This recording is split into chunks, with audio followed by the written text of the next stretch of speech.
Okay. So okay, so I got the 42 in any percent. Okay, so we're gonna pivot here a little bit. So you see these mini boss RTA runs, okay? Interestingly enough, even though these seem kind of like meme categories, they're actually on the main board. So after this 42 grind that I did in 2019, I was like, I want to take some time off from like serious runs, and I want to do some like lower effort runs. So I decided to go through the mini boss runs. So we did Spore Spawn, then we did Crocamire, then we did Botwoon, then we did Golden Torizo. So Spore Spawn RTA, if I can even, okay, cool. So I don't remember exactly how long it took me to get this run. It wasn't forever, but I mean, 317 attempts here. So, you know, I put some effort into this for sure.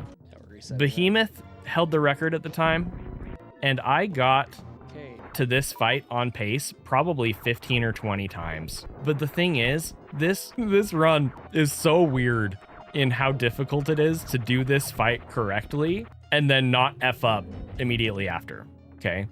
So the goal is to kill Spore Spawn in 2 rounds.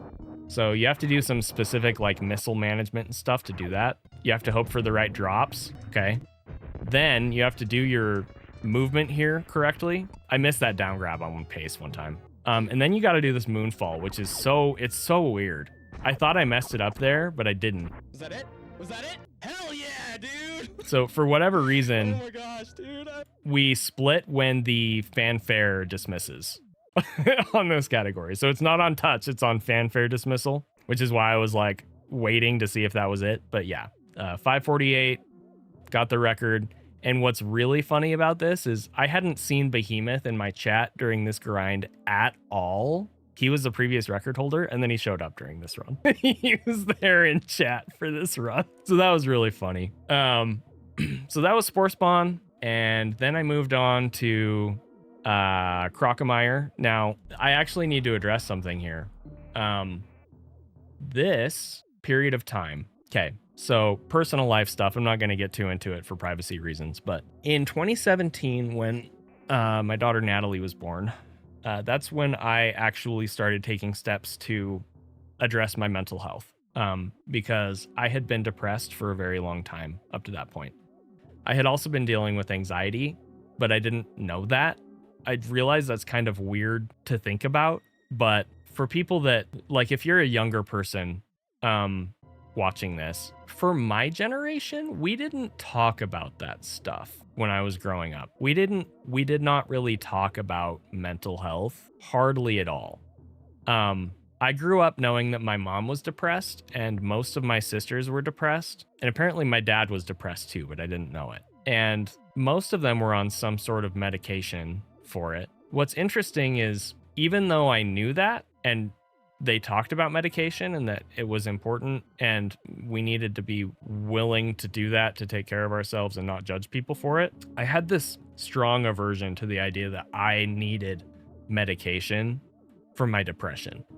And for a long time, I was kind of in denial about that, because yes, I was kind of chronically depressed, but there was always something that I could point to that I was like, that is the thing that's making me depressed. This thing in my life is making me depressed. This other thing in my life is making me depressed. There was always something like very wrong that I could just point to and blame it on that. What's interesting is I think there was some validity to that, but I think there were also underlying mental health things that I was working through. And so, sorry for the tangent. Getting back to it, my daughter was born in the middle of 2017, like right after I started streaming, and I could not function when she was crying. The way that her cry sounded as a baby shut me down.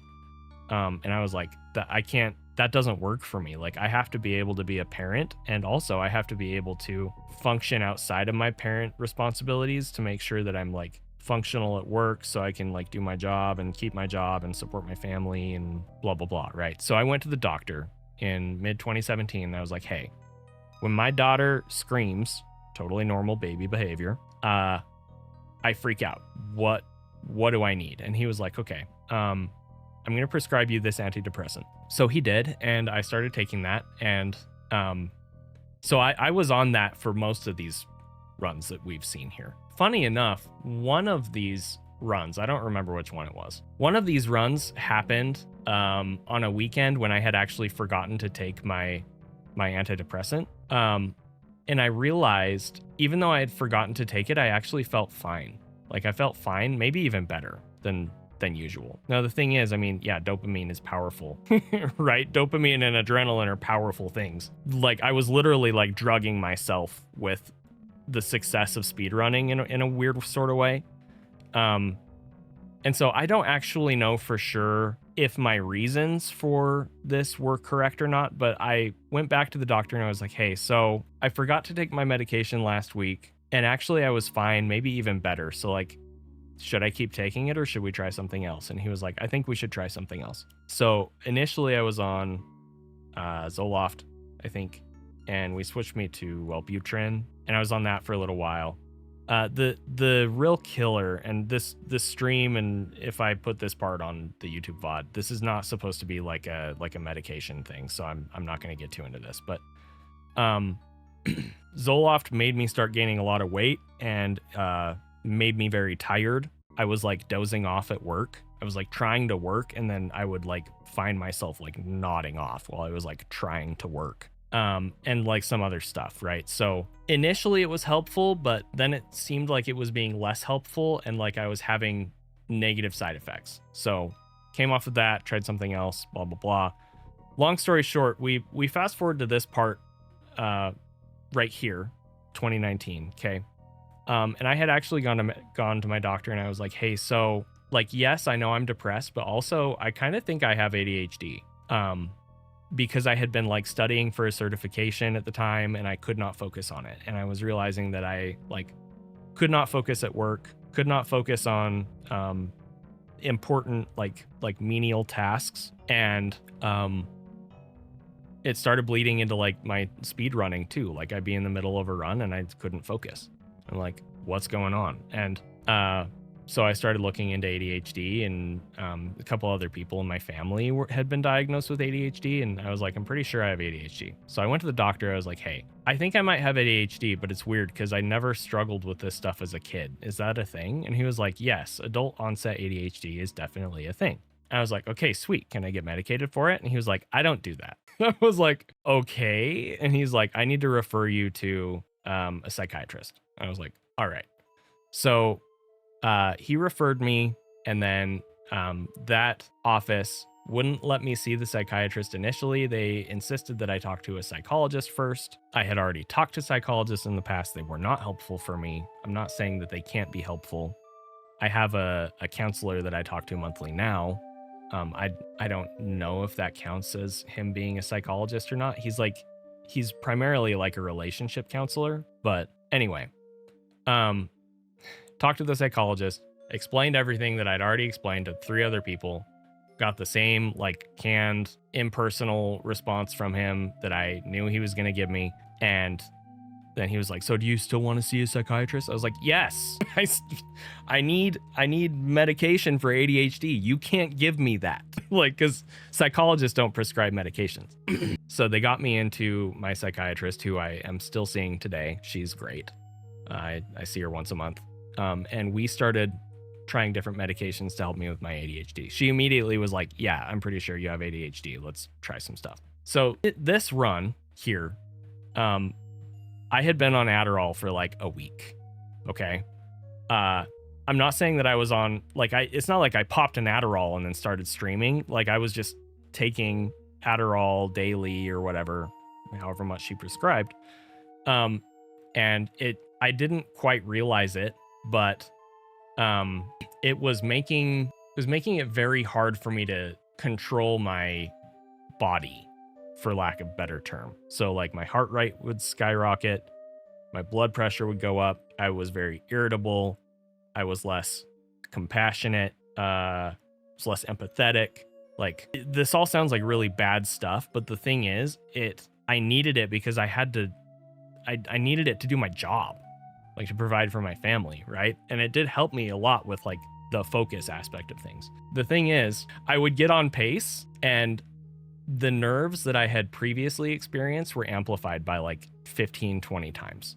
So this run is interesting because I had been on pace in this category so many times and lost it right at the end so many times. And the thing about this category is you're doing this hell run to get to Croc as early as you possibly can, because it's Crocamire RTA, right? So that makes sense. Getting through this hell run is very difficult. For those of you who've been watching me do low ice, you probably noticed that I always go for the 2-bomb strat in Creek Cathedral. This category is why, because you literally cannot survive this hell run unless you do that strat, okay? So the first part of this run, getting a run, is getting past that bomb jump right there, okay? Then you need to hope for the right drops. Then you need to hope for the right RNG from this first hopper guy, okay? Then you need to not screw up the platforming here. You need to, again, hope for the right drops or you're gonna die. Then you have difficult movement getting through here. Again, you need to try not to die. You do this part. Again, you need to try not to die. So like, this is all very intense stuff. And I knew I was on pace. And I was so much more nervous and unable to control my body than I had ever been in my life, ever before up to that point, okay? So I'm like freaking out. Even though this is like a very casual, not important category, I'm like literally freaking out right now, okay? So we get here, and we get down to Croc, okay? And I'd gotten to this point in the run on pace like 3, 4, 5, 6 times. And I would get here and my hands would just be like shaking and I could not do this stutter forward movement correctly to save my life, okay? And at this point, in addition to needing to do the stutter movements correctly, Croc has to give you the right RNG. Well, so the other thing is, time on this category happens when Croc's drops spawn. Oh, I don't know, War. Might be a TWR. So yeah, I wasn't sure if this was going to be tied world record or barely world record, but you know, I'm just waiting for the drops. Hell yeah. And yeah, I barely got it by like half a second. World record was 940 by Behemoth I'm done. at the time. I'm not doing this anymore. So what's interesting about this, like I was really happy to just be done, to be able to say like I got world record, but this is the one mini boss category that has always kind of haunted me. Like I'm not actually satisfied with this. And so interestingly enough, I actually have this goal sheet, which is, I mean, you guys can see this, it's shared. Sec goals. I do what I want when I want. Here's a spreadsheet with how I feel about runs though. So yeah, so this is like everything that I've ever run or considered running and how I feel about it.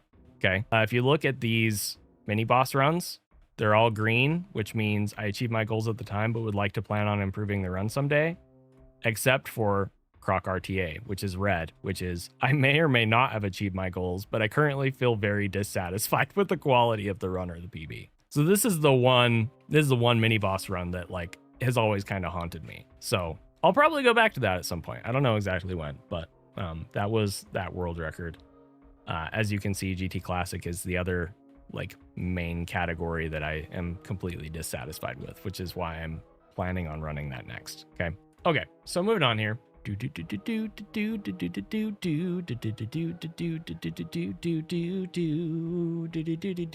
Okay, so mini boss runs. So I got Croc, and then we moved on to Botwoon RTA. So we'll play that real quick. Botwoon RTA and Golden Torizo RTA were less intense experiences. Botwoon RTA is pretty cool because it primarily revolves around figuring out how to do the suitless movement as quickly as possible while also being able to consistently kill Botwoon with items. So what we settled on was 2 E-tanks, some ammo, high jump, and I think ice beam. Yep, so we get ice beam, we go back, and then you have to do this movement here, okay, to get up to Botwoon. Now what's interesting is obviously I was very comfortable with and aware of how to do suitless Meridia movement because of my time in RBO, right? So this really wasn't that difficult for me to wrap my head around. So you get up Main Street. The thing is, in reverse boss order, you have Grapple Beam, and you do not have that in this category, obviously, because going down to get Grapple would take forever. Okay. The other thing is that we need more supers.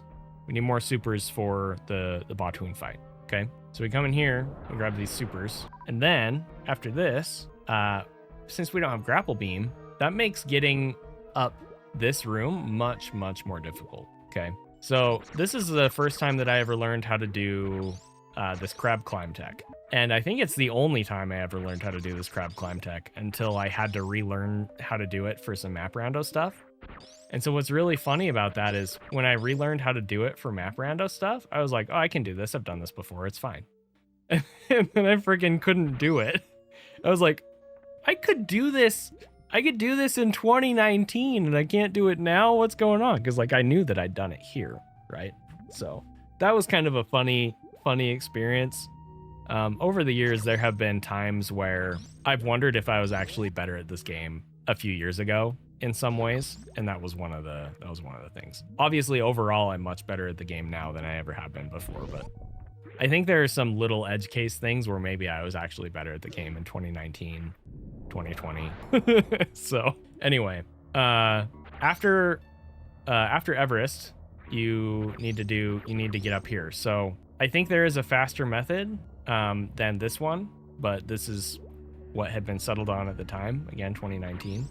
Okay, so we do that, get up here, and then we do want to farm these guys for ammo, basically. You also want to make sure that you don't die because we're suitless here, so that can be kind of sketchy. See, I almost died right there. And then you also want to hope that you don't die on the actual Botwoon fight. Yo, Hodo was in here? That's sick, bro.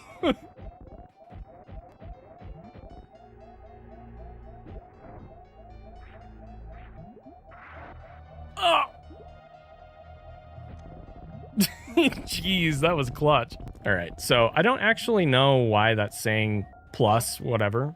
Crappy fight, but we got it, so. But ended up that was world record, yeah. Woo! So Yeah, that's world record. I wonder if I explain the splits here. Guess not. Yo, Nick, thanks, man. Anyway, so that's a cool run.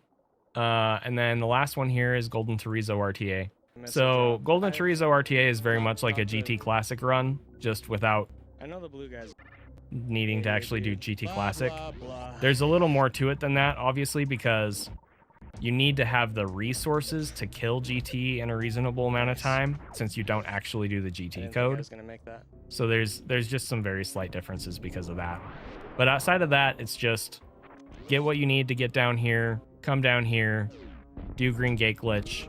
Anyway, so then you come in here and you need to do the fight, and you're also partially at the mercy of drops here. So That was close. Come on. I could probably optimize this fight quite a bit at this point, to be honest. Oh, that's a good idea, Hats. Is there a way to set that up in Windows? Because if there is, I need to go do that right now. Dude. Yeah, so he just wasn't really dropping me supers, which can be pretty frustrating. Anyway, so now he's dead. I like that split name. Bomb Chorizo, Red Tunic, GG, boys and girls. not Bomb Chorizo. That's the game. Ow. Okay, so I hadn't thought about this until literally right this moment, but what's really interesting about this is this was my first 4-for-4, right?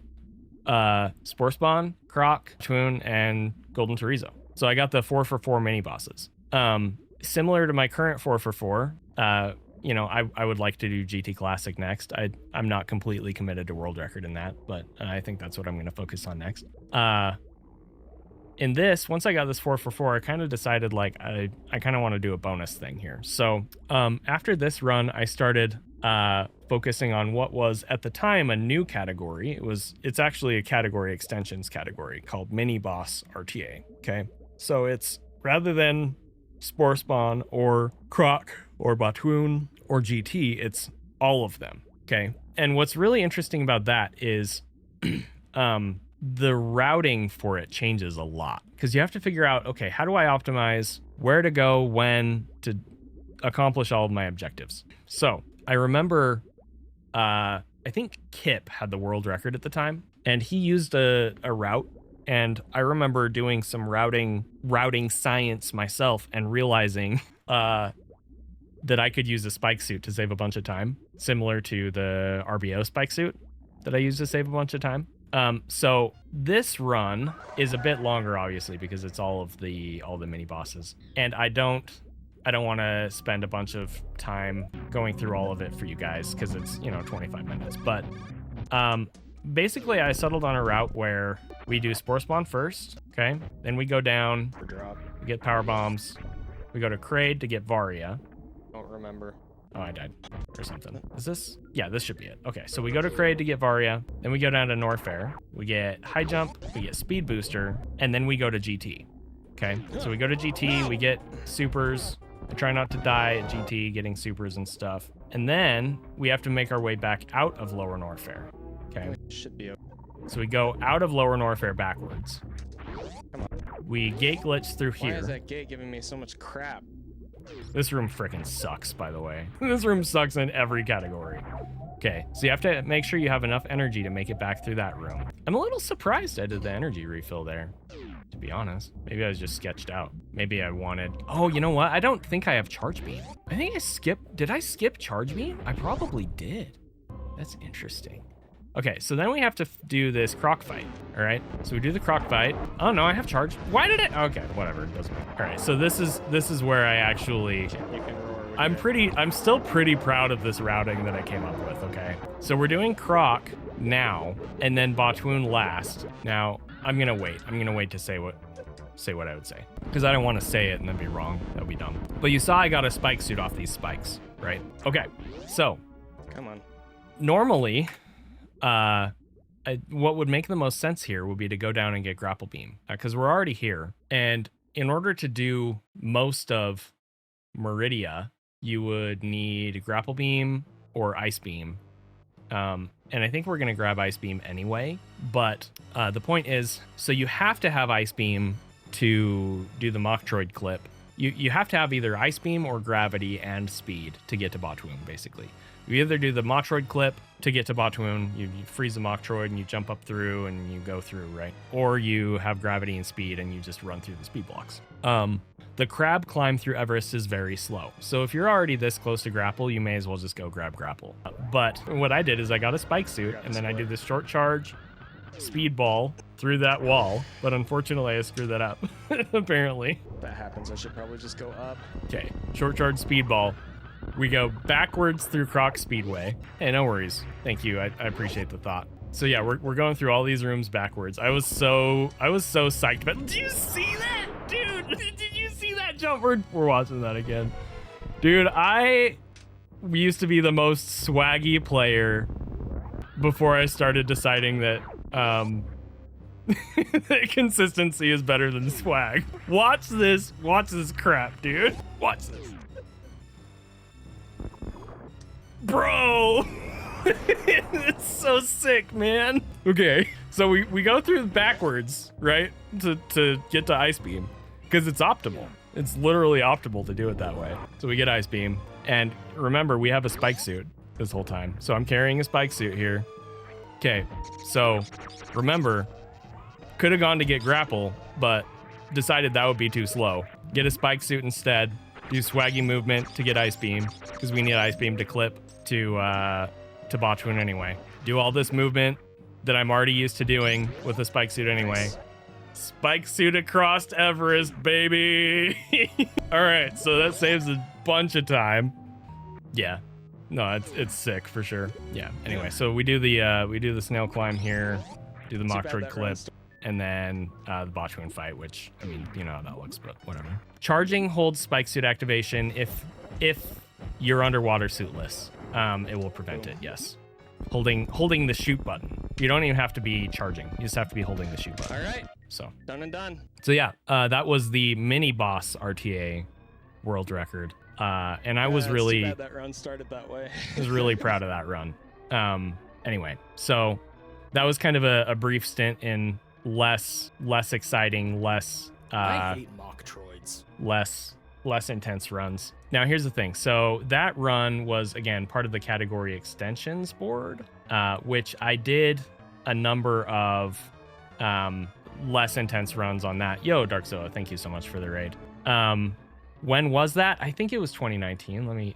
Actually, It's up here. So we're gonna get into this. So the category extensions board, a bunch of these runs were way less optimized.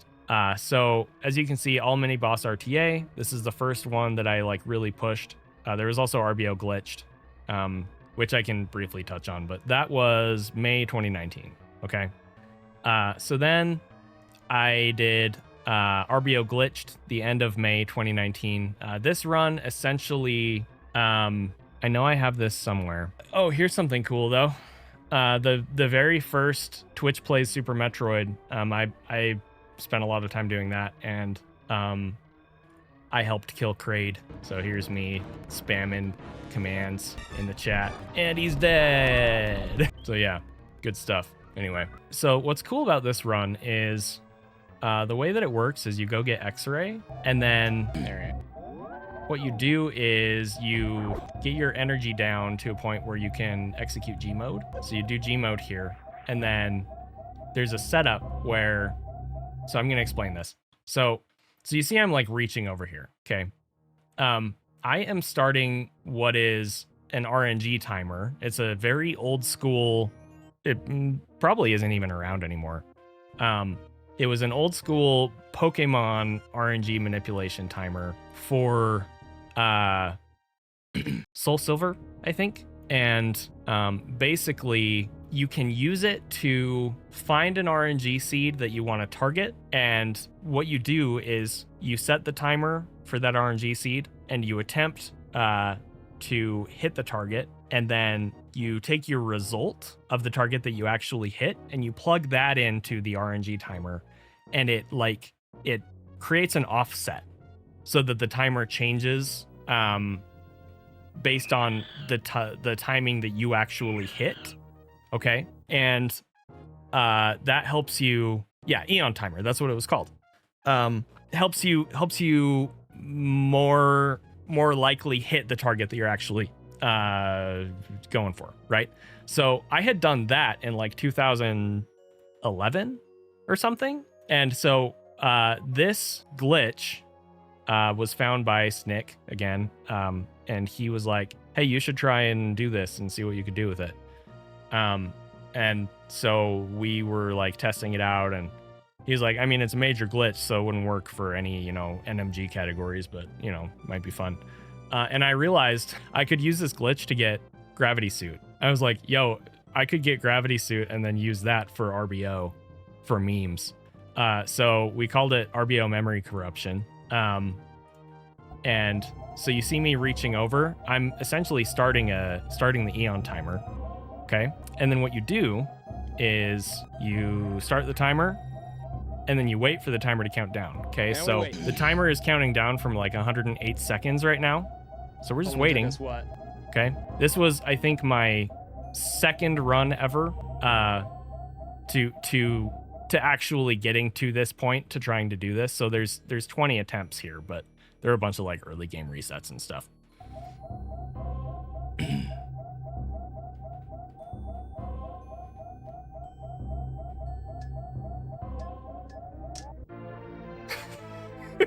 Yes.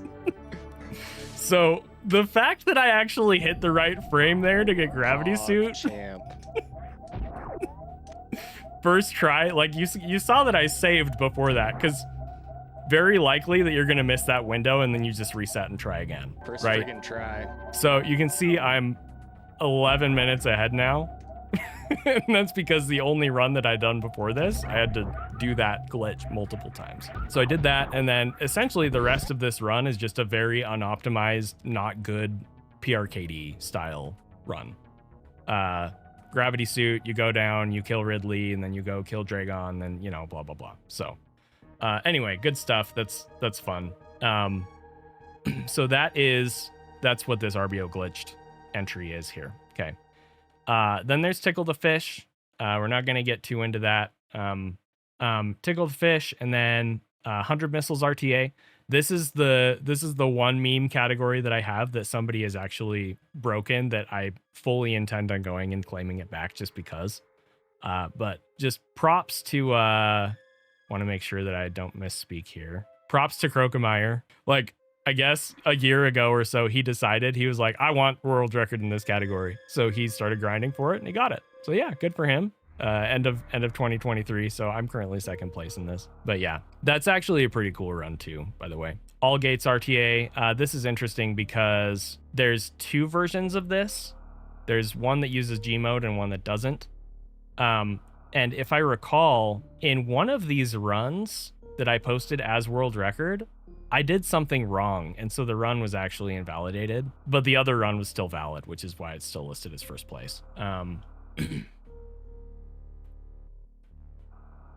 But yeah, 2 runs back to back. First uses G mode and Moon Dance. If you prefer a run without that, just skip to the middle and watch the other route. Not gonna worry about that.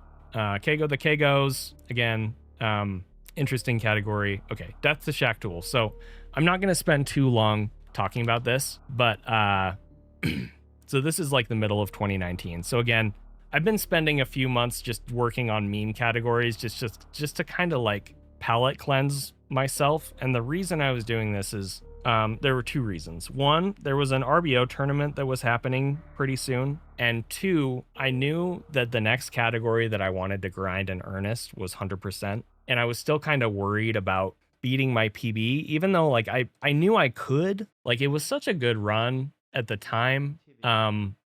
I was just a little worried about like tarnishing that legacy, I guess, for lack of a better way to put it, because I mean, who gets a 3-minute PB? you know what I mean? So like I was just worried that like even though I was going to beat it, like the runs that I would get in 100% probably wouldn't feel as special after that. So I was honestly kind of like procrastinating. So I was doing some of this meme stuff with Death to Shacktool. Back during this time, the category extensions leaderboard was not split between NTSC and PAL. And I want to talk about this for a minute. So if you go to Deer Tier, you go to any, okay, you can see there is the real time tab, game time tab, and then there's a PAL tab. Now, the reason that the PAL category is separated, for anybody who isn't aware, the PAL version of Super Metroid is basically like a bad ROM hack made by Deer Force. Okay, it plays completely differently than the NTSC version. So on any one of these categories, any given category, you're going to have your normal categories, and then you're going to have, oh, this is a PAL category. This is a PAL category, right? You come over here, there isn't a PAL category for 100%. That's largely because hardly anybody has run PAL 100%. But like if there were a bunch of people that started running PAL Hundo and they wanted their runs on Deer Tier, it would be a separate tab. Okay. Just trying to remember if any of these other ones have it split, because like nobody runs PAL. So the thing that's interesting about Death to Shacktool is that depending on which version of the game you're running, it completely changes, because you can do things in the PAL version that you literally can't do in the NTSC version. And the category extensions leaderboard was not split at the time. All of the runs were on the same board. Okay. So I got Death to Shacktool in August 2019. Okay. And then shortly after that, Asphalt, he's a great runner, by the way. He got the Death to Shacktool run world record, but he got it on PAL. So then you can see I posted a PAL run, and basically we traded this world record back and forth a few times. So PAL, sub 14, and then I decided that I also wanted to, since I had the PAL world record, I decided that I wanted to beat the PAL world record with the NTSC ROM. So then I went back to NTSC, and I kept doing that until I got this time NTSC. And I left it at that for a little bit. Then I moved on to grab by every Yapping Maw RTA, which is kind of a funny run. Let me pull this up. So the point of this run is to literally you want to get grabbed by all of these little grabber guys. Don't do that, stupid. So these little grabber guys, these are called Yapping Maws. The point of this run is actually to get grabbed by all of these. Now that sounds really dumb until you start thinking about it. Like, how do you actually optimize that? So you can see I'm in here in Gauntlet trying to get grabbed by this guy. I have 1 energy tank and I'm like almost dead. Okay. So the reason this category is fun is because you have to optimize going fast with also taking the damage that you have to take, but not taking too much damage. Now, I decided that I wanted to do Taco Tank in this category. I honestly don't remember if that ended up being optimal or not, but I thought it'd be a really funny meme. As far as I know, you can. So I did That's it. Taco Tank, and then you basically just go through the run and you try to get grabbed by every Yapping Maw as fast as you can. Okay, so you come here in Gauntlet, so you got to get grabbed by this guy first. So get grabbed by him. Okay, we're good. Then you got to get grabbed by this guy. Really? He didn't grab me. Come on, so dude. now I'm like trying not to get grabbed because I don't want to get grabbed and stuck in the acid. Heck. And now he's like stuck off screen. See, so like there's a bunch of like little funny things that can happen. Sure. I wonder if that counted as a grab. Maybe it didn't, dude. That's funny. I think it did. Anyway, so get grabbed by that guy, and then trying to get grabbed by this guy. Oh, acid. Okay. And then there's a guy over here on the left too. Yeah, I'll talk about Twin Galaxies a little bit. Okay, so we get grabbed by that guy. Okay. So like that's the idea behind this category. Like you have to get grabbed by all of them, and then you have to go find the other ones and get grabbed by them. Okay, so there's also these guys here in this room. Getting grabbed by these guys is a pain because you get grabbed and then you fall into the Vileplume. Get grabbed, and yeah, you can kill it if you do that correctly. Give me a super. Okay, so we got grabbed by them, and then we got to go down to X-ray hallway. Okay, now remember, the run ends once we've been grabbed by all of them. So it doesn't matter if I die, as long as I get grabbed by all of them. Okay, so we get grabbed by that guy, Wow. grabbed by that guy. Now we're just trying not to die. These spikes do a lot of damage. Ooh. Okay, so like I almost died there. Now we got to go down to below Spazer, grabbed by that guy, and then down to Norfair. So, or Norfair? No, Meridia. Nice. Where am I going? What is this? Well, I hope you really enjoy it. Let me know when you want me to help you set up OBS and stuff. What? Next to... Oh, yeah. Okay.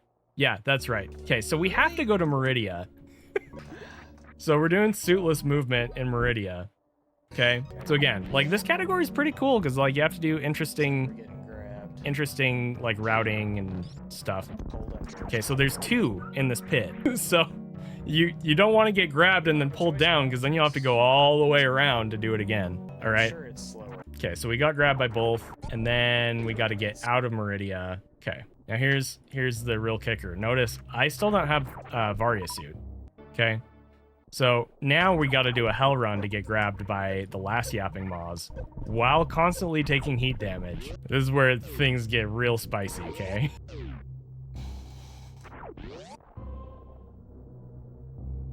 All right, so energy refill. Okay, nope.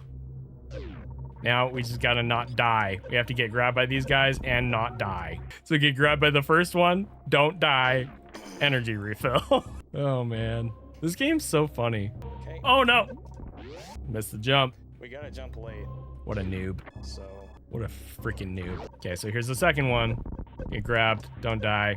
Third one, that's it. So I die, but I got grabbed by all the Yapping Maws. So GG, that's the end of the run. All right. Anyway, interesting stuff. All Vileplumes RTA. So you guys have probably heard the clip where Zost and Kip and I are playing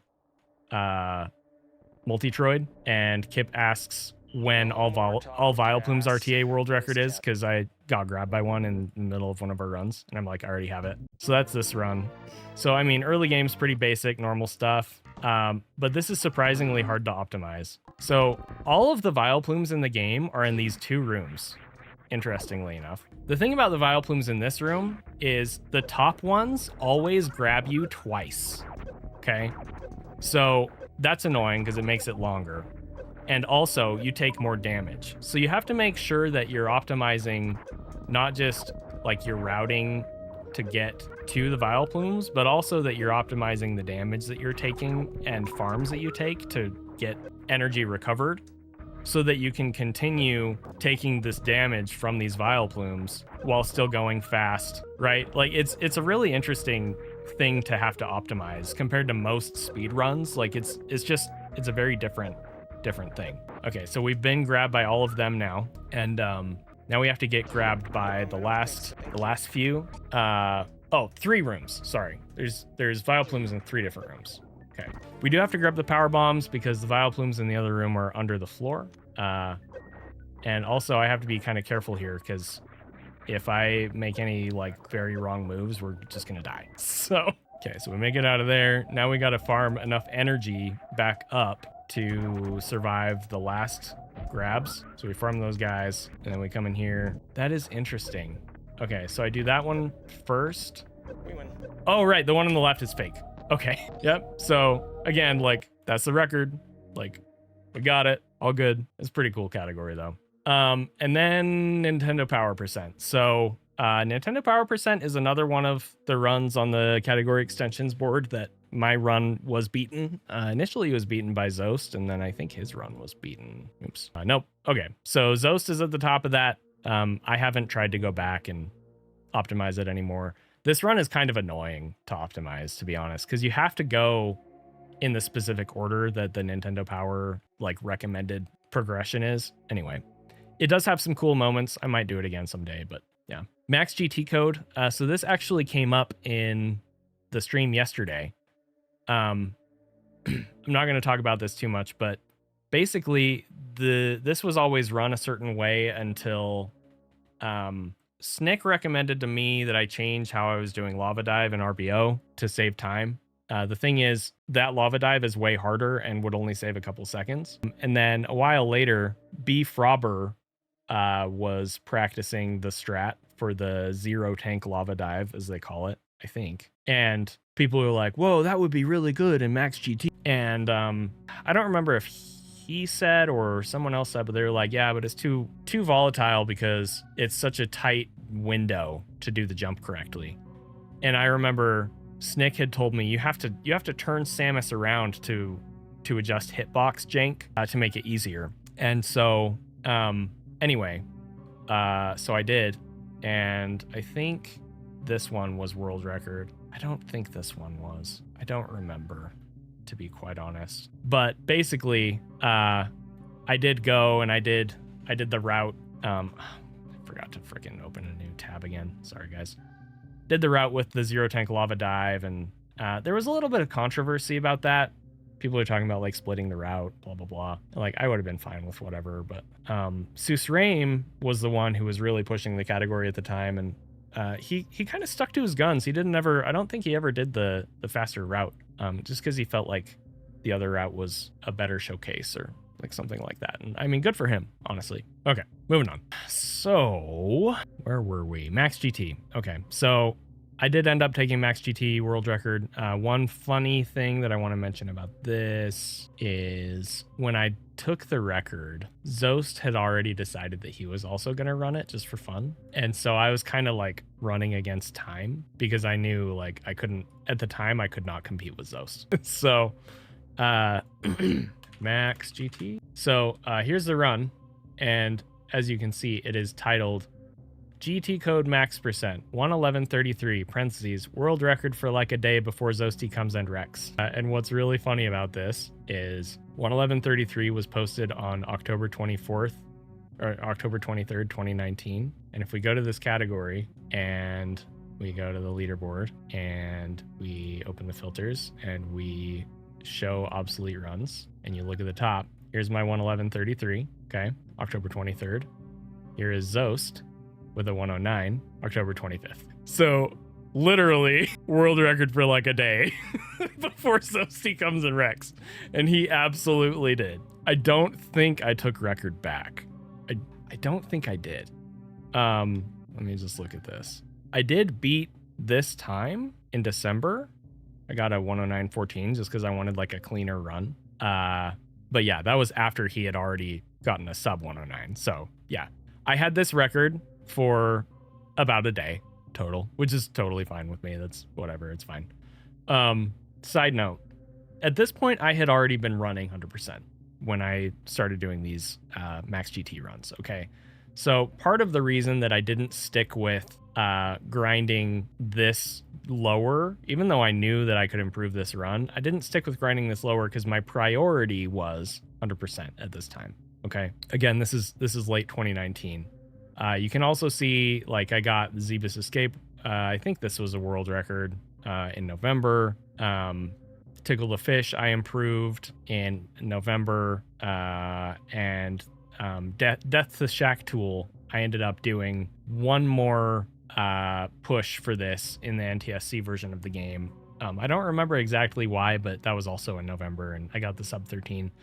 This run, it is improvable, but it would be kind of a pain to improve, because in the NTSC version of this run, actually this is a good time to show this. Okay, so I think I have both of these. Here's Death to Shacktool world record. I do not have, oh, here we go. SM Death to Shacktool PAL 1301.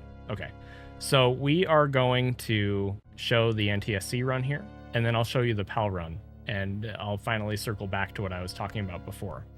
Okay, so in the NTSC version of this game, Samus runs and jumps, and doors move in a certain way, and, you know, all sorts of stuff that is... I don't think that's gonna work. It's very, you know, it's quote-unquote normal. It's what most people expect. The PAL version controls very differently. So let's talk about this for a minute. Wow, we're almost full on supers too. Just quit snapping! Okay, whatever, I don't care. This is basically you know what? go Okay, mode. I can Still fix have to farm that a little bit. pretty easily. Ta-da! There we go. Okay, so in this run, basically the goal is collect enough resources to survive, and then get to Shacktool and kill Shacktool. Shacktool is the digger robot that digs through the sand to get to Spring Ball. Okay, so in order to get to Shacktool, you need Ice Beam, Jump anyway. which is why you need energy tanks to get through the Hell Run to Ice Beam, and you need items to get to Ice Beam. You also need power bombs to get to the Meridia Tube. Okay, and then you come over here, and interestingly enough, once Map Rando became a popular thing, I started getting a bunch of comments on a really old tutorial video that I made for... Why is that? Okay, it doesn't matter. I don't care. For this strat that's coming up, okay? It's called a Meridia Sand Super Bomb Jump, basically. And I started getting a bunch of comments on that really old tutorial. People being like, you can't actually do this. I tried and it doesn't work. Like, these YouTubers trying to do map randos, trying to learn obscure tech, probably not having a whole lot of other experience running the game, finding this random tutorial that I made a million years ago and coming and complaining they can't get it to work, because it's a hard thing to do. It's pretty jank. One of these days, I'm gonna make that again. So what you have to do is you have to position Samus very specifically in the sand, Cross right the gap here, there. okay? And then you lay bombs at a very specific pattern, timing, and they'll bounce you across like that. You can't just jump across there, okay? Samus will not jump high enough or move fast enough to just jump across. So you cannot just jump across that part of the map in the NTSC version of the game. The other thing is, once you actually make it across here, that was close. Once you actually do make it across here, from there, you have to do a ceiling clip using the Puyo up here in the ceiling. You know, you guys who have watched Hundo know I have my my song, but I also have one of my split names in Hundo is Pal Memes. This is why that split name is that way. So this Puyo, the way that it jumps is RNG, okay? Yeah, he gave us the bad pattern. And It's okay. on the NTSC version of the game, it is not predictable. It's completely like you just get lucky or you don't. I used X-Ray to do an X-Ray clip up through there. GG. All right. Okay. X-Ray definitely makes it easier because you can X-Ray stand to get up through. Okay, so we're gonna pull up, just because I don't know where the VOD is, we're gonna pull up this. Sorry about these YouTube videos I'm doing, but whatever. It's okay. All right, so here's the sub 13 version. Okay. So in this one I skip X-Ray. Okay. And yeah, the caption on this run is RNG edition. Okay.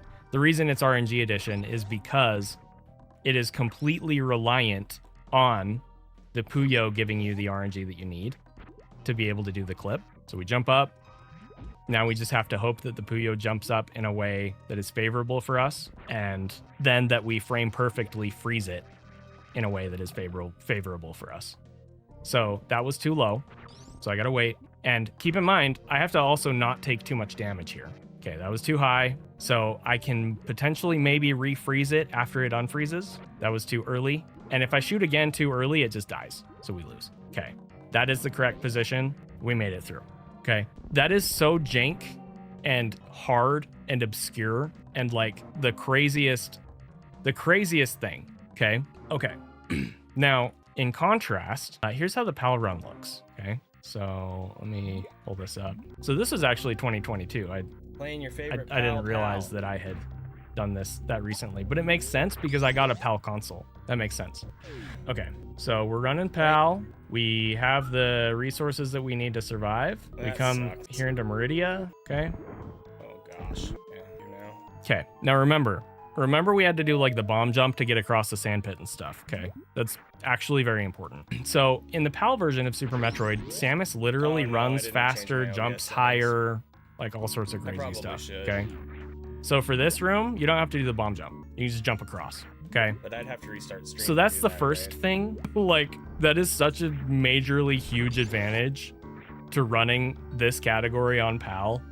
Like, it's not even the same run because it's not even the same game. Okay. But they were on the same leaderboard, which was really frustrating. Like I said, Asphalt and I traded this category back and forth a few times, and I was actually like, worried isn't the right word, but I was worried that he was going to be able to get a run on PAL that I couldn't compete with on NTSC. Okay, so here's the other thing about the PAL version of this run. You can actually literally get this Puyo stuck in a way where it loops, giving you the right position over and over and over, and it's just free. There's no actual RNG to actually getting that clip. Wow. Okay. Cool. So all you actually have to do is just like wait for it to get stuck on the wall that way, and then you just go. Like, it's so dumb. Anyway, so that's Death to Shacktool. I legitimately want to plug that category because it's really fun. It's probably my favorite meme category. Super fun category. Very obscure tech, fun to optimize, fun to run, but it's weird. It's jank, and there's a lot of luck involved. Okay. So now we're at the end of 2019. Just want to make sure we're not going to worry about the Keigo to Keigos or North Korea percent or the co-op stuff. Club Nintendo. So Club Nintendo is I forget, there's like a South America, I think it's South America Nintendo magazine. It's like Nintendo Power. And it had its own route to complete the game fast, but it was a 100% route instead of an any percent route like Nintendo Power percent was. So that's Club Nintendo percent. This run is also very annoying. We can watch this Tickle the Fish run because Tickle the Fish is pretty cool. Oh, dang it, I did it again. Man, I suck at this. I'm supposed to be professional streamer, bro, dude, man. Okay. Where is it? Frickin' where is it? Where did it go? New tab. Okay, we're gonna close these for simplicity here. Nice thumbnail, dude. To by the upside. Okay, so Tickle the Fish is interesting. Again, pretty standard early game. Somebody did the gummy bear. This was right around the time that I started adding some memes to the channel, and then I actually removed them. I'm so happy because I'm a gummy bear. But yeah, so Tickle the Fish revolves around getting the energy that you need to do hell runs to get Grapple Beam. The goal of the run is to get to the top of Meridia and shoot it with Grapple Beam.